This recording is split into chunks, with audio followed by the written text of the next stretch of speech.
ఉద్యోగాల కోసం ఎదురుచూస్తున్న నిరుద్యోగులకు గుడ్ న్యూస్. ప్రభుత్వ ఉద్యోగాన్ని సాధించి జీవితంలో స్థిరపడాలనుకునే వారికి సువర్ణ అవకాశం. హైదరాబాద్లోని మహిళా అభివృద్ధి శిశు సంక్షేమ శాఖ కాంట్రాక్ట్ అవుట్సోర్సింగ్ ప్రాతిపదికన పలు ఉద్యోగాల భర్తీకి నోటిఫికేషన్ విడుదల చేసింది. ఈ రిక్రూట్మెంట్ ద్వారా 31 పోస్టులను భర్తీ చేయనున్నారు. Manager, social worker, GNM, ANM, pre school teacher, paediatrician, చౌకీదార్, ఆయా, data entry operator, child help line supervisor, case worker పోస్టులు ఉన్నాయి. హైదరాబాద్లోని మహిళా శిశు సంక్షేమ శాఖలో భర్తీ కానున్న ఈ ఉద్యోగాలకు అర్హులైన అభ్యర్థులు డిసెంబర్ 29 వరకు ఆఫ్లైన్లో దరఖాస్తు చేసుకోవాలి. ఇప్పటికే దరఖాస్తుల ప్రక్రియ ప్రారంభమైంది. అభ్యర్థులు పూర్తి వివరాలకు హైదరాబాద్ జిల్లా మహిళా అభివృద్ధి శిశు సంక్షేమ శాఖ అధికారిక వెబ్సైట్ను పరిశీలించాల్సి ఉంటుంది.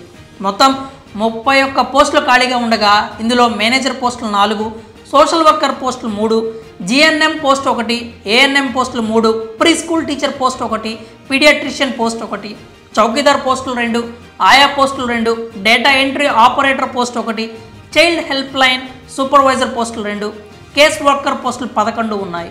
పోస్టును అనుసరించి గుర్తింపు పొందిన విద్యాసంస్థల నుంచి SSC, inter, degree, PG diploma ఉత్తీర్ణులై ఉండాలి. పోస్టులను అనుసరించి అభ్యర్థుల వయసు 25 ఏళ్ల నుంచి 50 ఏళ్ల వరకు ఉండాలి. కేటగిరీ అభ్యర్థులకు వయోపరిమితిలో సడలింపులు కూడా ఉంటాయి. ఇంకా జీతాల విషయానికి వస్తే మేనేజర్ పోస్టుకి 23,170 రూపాయలు, సోషల్ వర్కర్ పోస్టుకి 18,536, జిఎన్ఎం పోస్టుకి 23,400 చెల్లిస్తారు.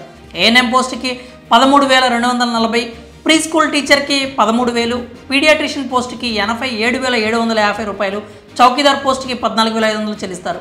ఆయా పోస్టుకి 7,944 రూపాయలు, డేటా ఎంట్రీ ఆపరేటర్కి 11,916 రూపాయలు, చైల్డ్ హెల్ప్ లైన్ సూపర్వైజర్కి 19,500, కేస్ వర్కర్కి 15,600 వేతనంగా అందిస్తారు. ఆఫ్లైన్లో దరఖాస్తు చేసుకోవాలి. దరఖాస్తులను జిల్లా సంక్షేమ అధికారి కార్యాలయం, మహిళా అభివృద్ధి శిశు సంక్షేమ శాఖ, 4వ floor, Sneha silver jubilee Bhavan, collectorate, Lakdi Kapul, Hyderabad చిరునామాకు పంపించాలి. దరఖాస్తుకు చివరి తేదీ 29 డిసెంబర్ 2023. పూర్తి సమాచారం కోసం అధికారిక వెబ్సైట్ www.hyderabadtelangana.gov.in ని విజిట్ చేయగలరు.